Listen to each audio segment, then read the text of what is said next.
Hello, नमस्कार साथियों। तो आज हम पढ़ने वाले हैं खदानों में पाई जाने वाली प्रमुख खतरनाक गैसों के बारे में, जिन्हें हम डैम्स के नाम से जानते हैं। ओके।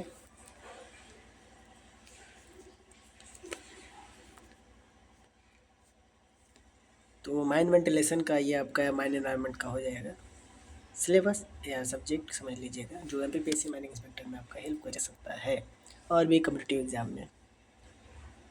ये गैसें खदानों में कार्य करते समय हमारे जीवन के लिए बड़ा खतरनाक बन सकती है, इसीलिए एक एक करके इनके बारे में विस्तार से जानते हैं। ठीक है, तो आगे बढ़ेंगे हम लोग।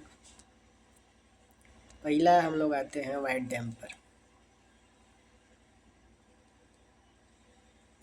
वाइट डैम क्या होता है? यह एक गैस कार्बन मोनोऑक्साइड गैस होती है। ठीक। यह एक रंगहीन, गंधहीन, अत्यंत विषैली गैस होती है जो खदान में आग लगने या विस्फोटक होने के बाद बनती है। जो खदान में आग लगने या विस्फोटक होने के बाद लगती है। आगे है, इसका असर शरीर में ऑक्सीजन की आपूर्ति को रोकता है, जिससे मजदूरों की जान जा सकती है। अगर यह कारण होगा, अगर CO वहाँ प्रोड्यूस होगा माइन में, तो उससे ऑक्सीजन लेवल कम हो जाएगा, जिससे बता दें कि आपका 19% तक माइन में ऑक्सीजन की मात्रा लेवल होनी चाहिए। वहीं अगर कम होगा तो इंसान की मृत्यु हो सकती है, जानलेवा खतरा हो सकता है। इसकी PPM की बात करें, इसकी सहनशीलता सीमा की बात करें, तो आपकी 50 PPM तक हो जाती है वाइट डैम, जिसे हम लोग वाइट डैम के नाम से जानते हैं, कार्बन मोनोऑक्साइड। आई होप ये क्लियर हुआ होगा। नेक्स्ट चलेंगे हम लोग ब्लैक डैम पर। ब्लैक डैम जैसे CO2 प्लस N2 का मिश्रण होता है। ब्लैक डैम में कार्बन मोनोऑक्साइड और नाइट्रोजन शामिल होते हैं और यह गैस ऑक्सीजन को विस्थापित कर देती है, जिससे दम घुटने जैसी स्थिति बनने लगती है। जिससे आपका दम घुटने की स्थिति बनने लगेगी और सांस लेने में कठिनाइयाँ और बेहोशी जैसी आपका कंडीशन हो जाएगा। इससे आपकी मौत होने की भी संभावना है। यह गैस खदान में सांस लेने और विस्फोटक या जीवों को सड़ने से बनती है। यह गैस का फॉर्मेशन कैसे होगा? तो जीवों के साथ विस्फोटक की उत्पत्ति, यानी जैसे कोई विस्फोटक पदार्थ आपका फूटता है, उसके कारण यह सड़ने से बनता है आपका ब्लैक डैम। इसकी सहनशीलता की बात करें CO2 की, तो 5000 PPM होता है CO2, यानी 0.5%। ब्लैक डैम भी क्लियर हुआ होगा, आई होप। अगर ब्लैक डैम कहीं पूछेगा आपको, तो आपको ये बताना होगा CO2 प्लस N2, यानी CO2 आप जान सकते हैं, black dam CO2, white dam CO। Next आगे बढ़ेंगे फायर डैम। फायर डैम क्या है? तो फायर डैम एक प्रकार का CH4 मीथेन का एक्सप्लोजन होता है, उसे हम लोग फायर डैम बोलते हैं। जब गैस प्रोड्यूस होगा तो यह कोयले की परतों से निकलती है और अत्यंत ज्वलनशील होती है। जो आपका कोल का परत होता है जिस तरह, तो हम लोग स्टैक करते हैं, उसमें से आपका ये ब्लैक डैम CH4 निकलता है, sorry fire dam.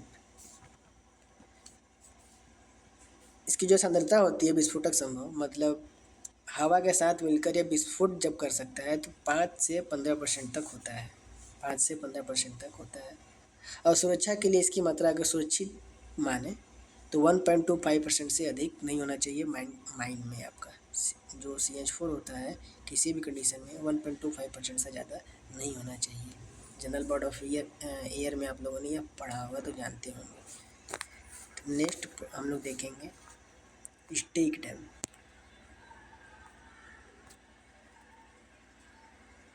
Stake dam, stick dam की बात करें तो इसमें होता है हाइड्रोजन सल्फाइड H2S। कैसा इसका मतलब वो स्मेल होता है? तो सड़े अंडे जैसी बदबू वाली विषैली गैस होती है। ये जैविक पदार्थों के सड़ने से बनती है। जो वहाँ पे जैविक पदार्थ होती है उनके सड़ने से बनती है।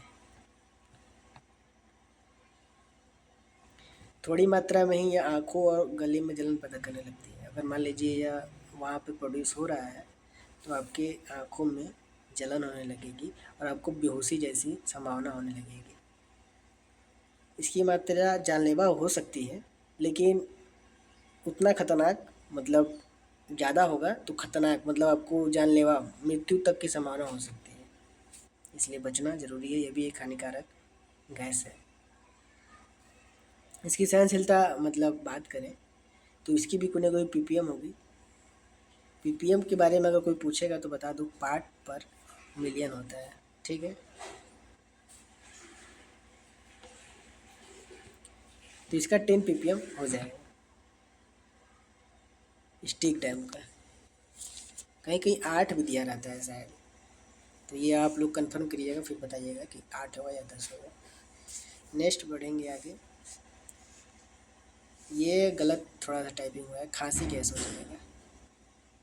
खांसी गैस NOx,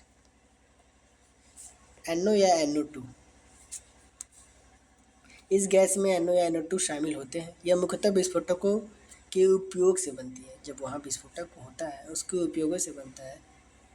यह सांस लेने में परेशानी और फेफड़ों की गंभीर बीमारियां पैदा कर सकती है। इसमें आपकी जो सांस लेने की परेशानियां होंगी तो आपको फेफड़े संबंधी बीमारियां हो जाएंगी, जिससे आपकी मृत्यु भी हो सकती है।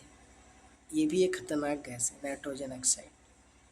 यह लंबे समय में गंभीर प्रभाव आपका लिए पैदा करता है। इसकी सहनशीलता सीमा की बात करें तो इसकी 5 ppm होगा। 5 ppm यानी लगभग 0.0005% होता है। 5 ppm याद रखिएगा।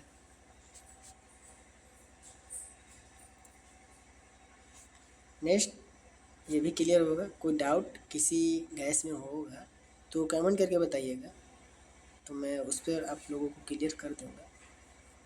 मैं आप लोगों को पूरा डिटेल देना कोशिश कर रहा हूँ। SO2 पर आते हैं, सल्फर डाइऑक्साइड। यह गैस सल्फर युक्त कोयले के जलने से उत्पन्न होती है। क्या? सल्फर युक्त कोयले के जलने से उत्पन्न होती है। इसमें तीव्र गंध होती है और आँखों और गले में जलन पैदा करती है और सांस लेने में भी आप लोग को दिक्कत होगी। अगर आपने इसमें लंबे समय तक संपर्क में रहा तो स्वास्थ्य संबंधी हानिकारक और भी बढ़ सकती है, इसलिए जब आपको यह लक्षण दिखे तो आपको बचना चाहिए। इसकी सहनशील सीमा की बात करें तो 5 ppm होती है, लगभग 0.0005% होता है, मतलब SO2। इससे पहले हम लोगों ने कौन सा देखा था, NOx। तो NOx का भी लगभग 5 ppm होता है और SO2 का 5 ppm होता है। इस पर इन सब का एक स्पेसिफिक ग्रेविटी भी होता है। मैं इसका इसमें बताया नहीं हूँ, लेकिन अगर सबका स्पेसिफिक ग्रेविटी आपको पता होगा तो कमेंट करके बताइएगा,